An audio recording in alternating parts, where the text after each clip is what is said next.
All right, guys, so we're going to be opening up some red stars here for Mr. Michael Morbius, aka Mikey, aka just Morbius here.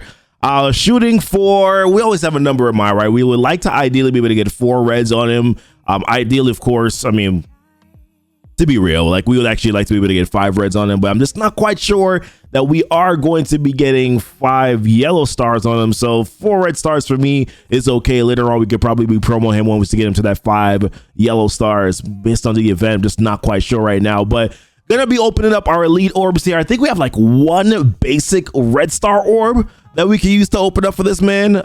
We've been opening up all of our red star, our basics, outside of featured characters to make sure we get those dark promo credits. We're ever so close to being able to get Doom to the 5 red stars, so we'll see what happens here. But of course, I'm going to be purchasing Morbius a little bit later on. I'm not going to purchase him here. The $50 price tag for me is a little too steep. I'm going to be going for that $20 price tag once these offers go away here. But if you are going to be purchasing Morbius at whatever rate that you're going to be doing so, as you guys remember, of course, we are sponsored by Amazon Coins. It's the way that I do save on my Marvel Strike Force in-game purchases here by using Amazon Coins. So if there's a link that's going to be down in the description, click on that link. Gives you some instructions in regards to what you need to be able to take care of, or take advantage, I should say, of Amazon Coins.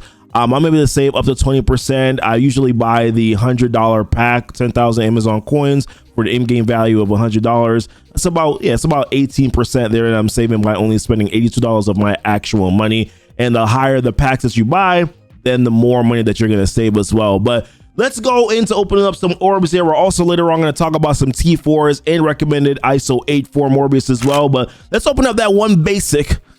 Come on, I'm feeling good this morning. I don't know, I'm feeling good this morning. I'm hoping that we're gonna be able to get some good reds on them. Let's go. All right, basic. It's a basic orb.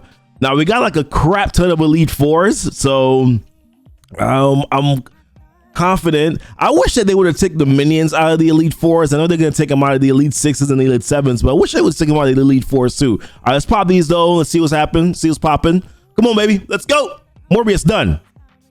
It's not quite the same as Morbius, but all right, let's go. We're getting some fodder too for an elite 5. Maybe we'll pop one if we get enough fodder. We'll see what happens here.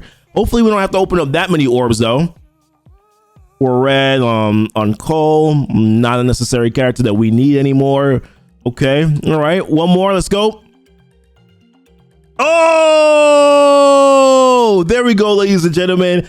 I'm completely satisfied with my 4 red star pull on Michael Morbius. Now later on, as I said, we're going to go into talking about some T4s, recommended ISO 8s here for Morbius, and then we'll go from there. All right, so welcome back, guys. As I said, we're going to go through T4 recommendations and ISO 8 recommendations here for Morbius, not Voodoo. I was looking at something for Voodoo, but we're going to talk about Morbius here. We're going to go from the bottom to the top. I'm using msf.gg, which is a great, phenomenal resource to use whenever you're kind of trying to figure out your planning for what stats you want to upgrade, or just put in ISOs on what ISOs other people are putting on their characters.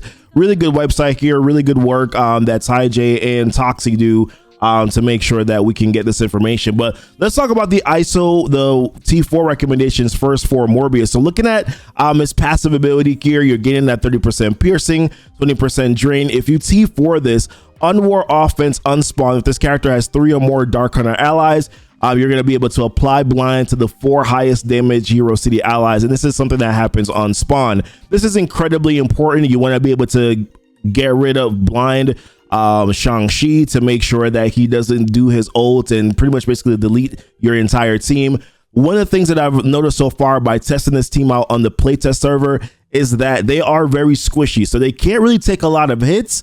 They're not a high sustained team. Voodoo does a decent job to kind of keep their health going. There's some health steals for Morbius as well, but they're not a very high sustained team. So you want to eliminate as much damage as possible that this team does take. So definitely this T4 and the passive ability, making sure that they get that blind on turn 1 is incredibly important. Next ability here is his ultimate ability, Nocturnal Frenzy. So if you T4 this ability, you're going to get plus 60% damage to the primary target and secondary targets. And then on War offense, if this character has 3 or more Dark Hunter allies, you're going to apply Disruptor for 2 turns to to the Hero City primary target. So this one is really important because of Luke Cage. You want to be able to dive into, go directly into him and to apply and get that disrupted on him. Really incredibly important to be able to do that so that you don't get stuck behind a taunt. You can kind of work down the other characters that are on that team. So for me personally, this is definitely a recommended T4, not because of the additional damage. The additional damage is nice. He also does get this on turn 1, although we'll say that he doesn't get it on turn 1 because he needs 2 ability energy here. But Dr. Voodoo with his passive on spawn will grant ability energy, 2 ability energy to his Dark Hunter allies. So therefore he will get this turn 1 ability ultimate and be able to do that out of the gate and apply that disrupted. So definitely for me, recommended T4 here as well. Now, special ability, I think is something that you can definitely skip. This one seems very luxury to me. Vampiric. That's Vampiric Spread. I'm going to go with that right now. If you upgrade this T4 ability, you get 40% damage to the primary and secondary targets, and then you apply 3 bleed to the secondary targets. The 3 bleeds are nice. Don't get me wrong. I mean, the bleed stacks are definitely good. More damage that you can get from Morbius. Absolutely, it's a good one. But for me personally, I think it's a luxury T4. If you're looking to save some cost here on your orange T4s, and I definitely would say, hey, probably skip this one, and then definitely T4 the passive first. I would definitely go to the ultimate, probably simultaneously, ultimate and passive simultaneously. Skip the special, and then the next one for me I want to recommend here is the basic ability. So with the T4 on this ability, you're getting plus 30% damage to the primary target, and then you're also getting the additional health steal of 5%. So that will go from 5 here to then a total of 10% whenever you do T4 it. I think this is incredibly important just because, once again, I mean, the team is squishy, you want, but also just more damage, right? So you're doing initial damage, 200% damage already, and then you're now taking an additional health, additional 10% health from them as well. Also, with the recommended ISO, so I think the best ISO that you're going to want to put on Morbius is definitely going to be the Striker ISO because of his additional bonus attack whenever he does, whenever he has the Striker. The Striker bonus attack is what I'm saying. Attack the primary target with 205% damage for 17% piercing. If the primary target has bleed, then you can steal 10% health from the primary target and redistributes itself. There's a lot of bleeds that go out there. This bypasses heal block. So on an additional bonus attack, he is also stealing an additional 10% health again as well, and also applying those additional bleeds too. So for me, I think Striker definitely works best because of that additional bonus attack. That could definitely help to kind of mow down your targets. So in my opinion, recommended T4s for Morbius. Basic, I would probably definitely start off with the passive first. Ultimate, probably do those simultaneously. Go to the basic.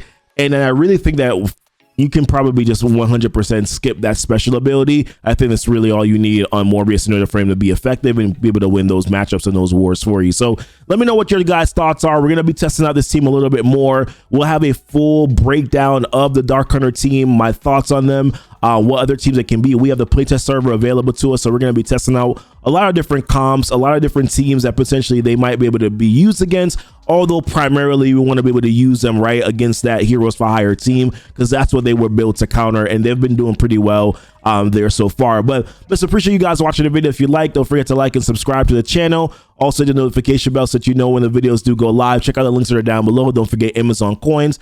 Also my Discord link is down below, Twitter, Facebook, and also Twitch, where I do stream Marvel Strike Force content on a weekly basis. And also, if you're looking to support my channel in a different way or support me, additional ways to support me as well, my Patreon link is also down below, where you can support me for just $2 a month. All right, guys, appreciate you guys so much. Until next time, y'all be blessed and y'all be safe. Bye.